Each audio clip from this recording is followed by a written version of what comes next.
Hello, folks. Uh, Welcome back to Good Time to Roll On. My name is Rodrigo, and today we're gonna talk about my spinal cord injury story. I think I will talk about what happened to me a little bit. I'm gonna start in the year 2014 then. 2014, I was living in a small city in south of Sweden called Värnamo. Beautiful place, small land. And I was working as a bar manager slash bartender in a bar called Harry's. In that same year, me and my ex-girlfriend, we decided to broke up. And after that, I just decided to go traveling, and was a little bit spaced out, sad, and just like, yeah, fuck it, let's go traveling. So I think it was April, beginning of April.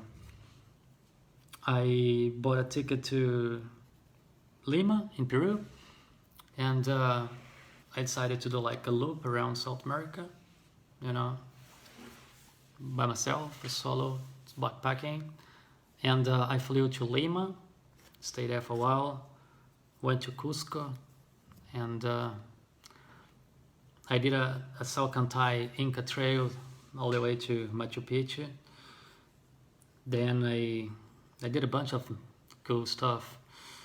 I crossed the Salar Uyuni, Atacama Desert. I went to Iguazu Falls as well. I remember I spent about 3 months on the road, 2.5 months, 3 months. I did Peru, Bolivia, Chile, Argentina, Uruguay, Paraguay, and I went to Florianopolis, and I went back to Mama's place. Mama lives in a small city, village. Only 3,000 people living there. It's very tiny.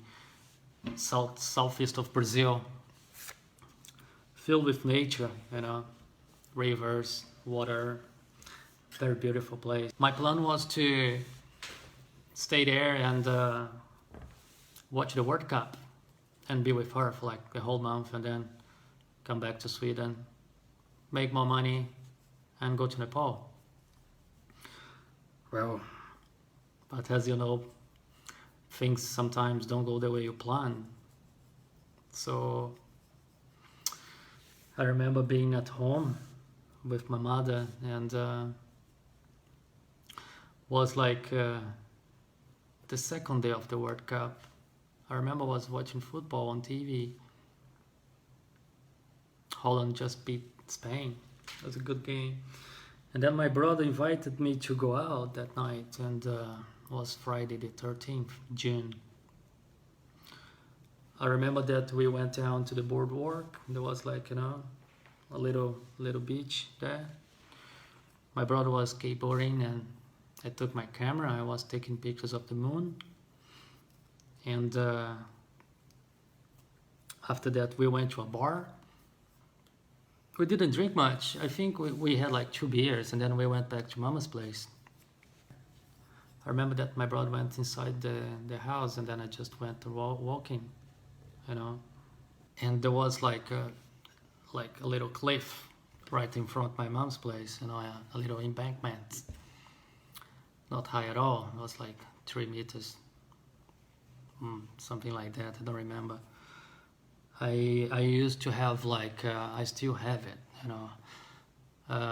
issue with blood pressure. My blood pressure goes down really quick, and sometimes I faint. I passed out. And that day I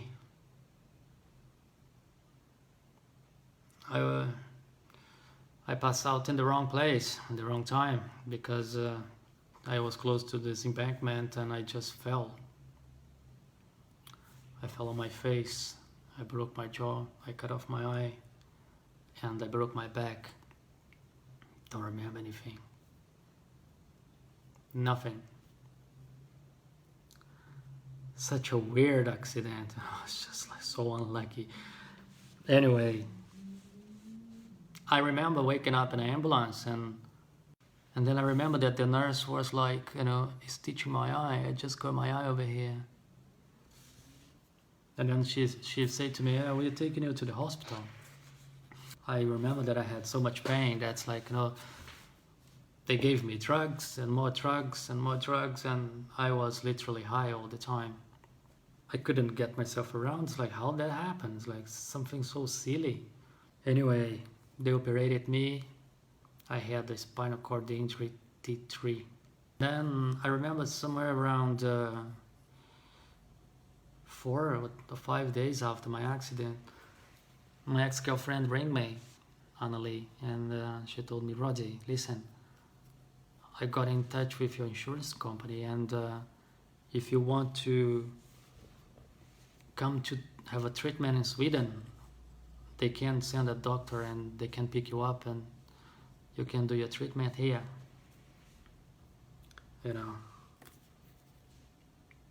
I was like, yes, let's do this. And they sent a Danish doctor, I think. They sent it to Brazil. He went to my mom's village, stayed with me for like 2 days, 3 days. We rented a small plane, went to São Paulo, jumped in a big plane, came to Copenhagen, took an ambulance, drove up to Jönköping, got to Sweden. It was a very, very long trip, but I was very hopeful. I thought I would get here and find a Swedish doctor that they would look at me, "What, back? You broke your back? No worries. We fixed that shit." It obviously didn't happen, I got here, and I remember it's like the first day they put me in these X-ray machines. I remember looking at there was a small window there. That's like there was a doctor and a nurse over there. And then I remember lying down there, looking at them like this. And when the machine got to my chest, like this, and then I just saw the face expression, just like. I remember that it's like the nurse came to me to turn me around in the machine, and then I just asked her, it's like, "Doesn't look very good, does it?" And then she said, "No." And then I went back to the room, and then I asked the doctor, then I say, "How does it look?" And then he said to me, it's like, "Listen, I don't know, it doesn't look very good, but we're gonna send you to another hospital in Linköping. And one of the best spinal cord injury doctors are just situated there. It's like, they're gonna look after you." Then I say, "Yes, thank you." So I jump in an ambulance again. 2 hours later, went to Linköping, another city in south of Sweden, and there I stayed there for about 5 days. Did a bunch of exams and everything. They checked my back, check everything. I remember after 5 days I was there. This doctor, Dr. Christina, she asked about my mother. "Where is your mama?" And then I say, "Mama is in Brazil." And it's like, "Where is your brother?" And then I say, "My brother's here," but it's like, "What is it? You can tell to me, it's fine. Tell me, what is it?"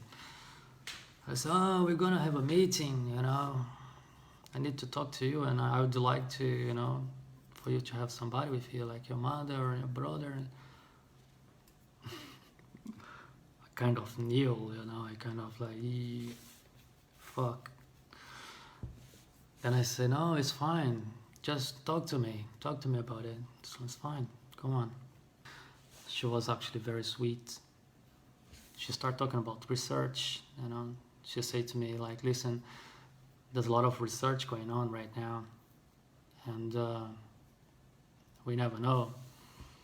It might take 5 years, it might take 10 years, 15 years, but, we might be able to offer you a treatment. But right now, there is nothing we can offer you. It's like, your injury is complete. And I was like, fuck. Thank you.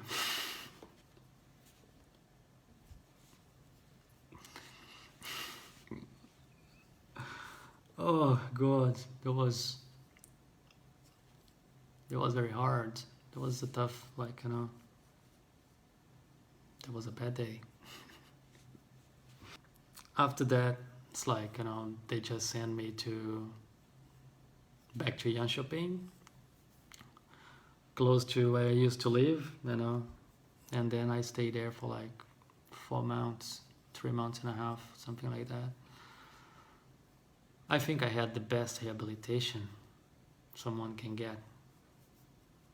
I remember that I got to the rehabilitation center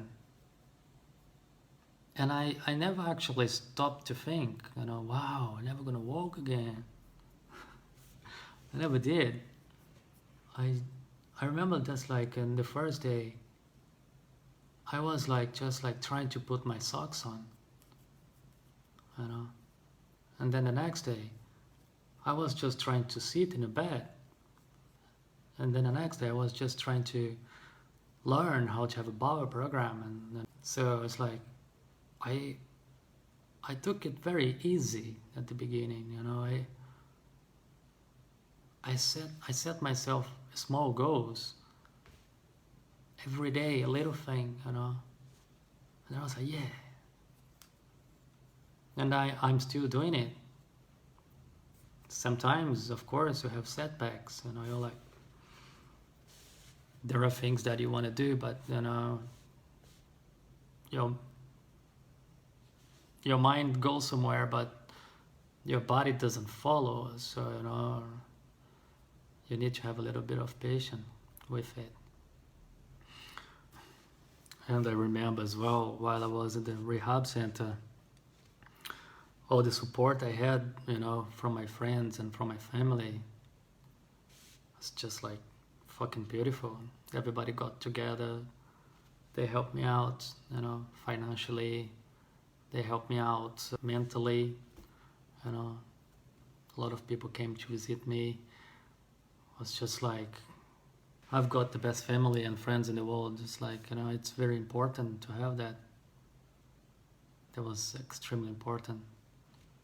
And I'm very thankful for them.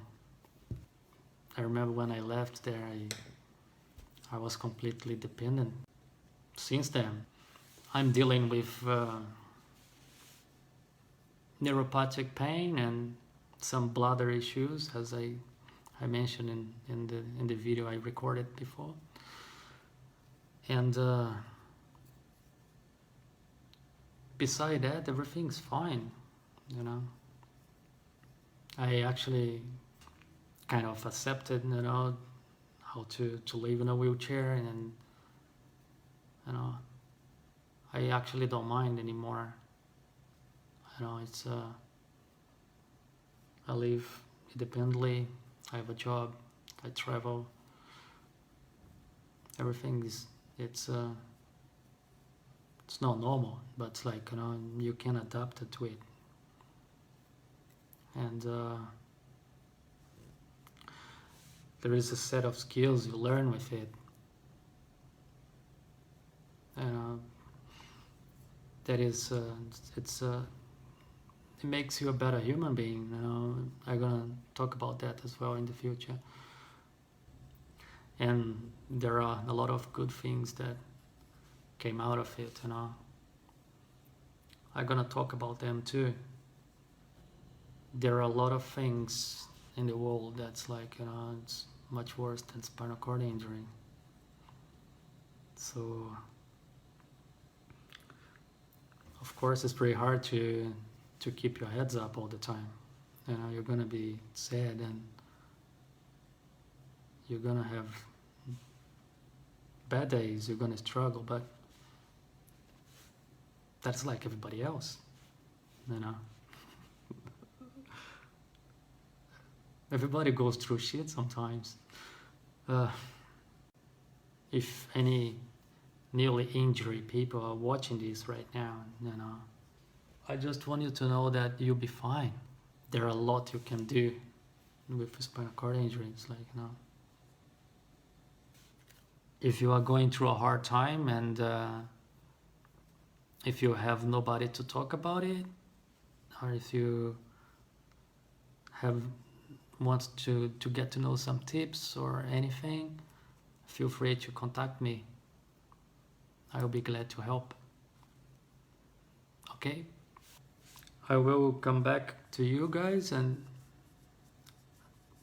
sometime soon. And until there, look after each other. Take it easy and have a good time.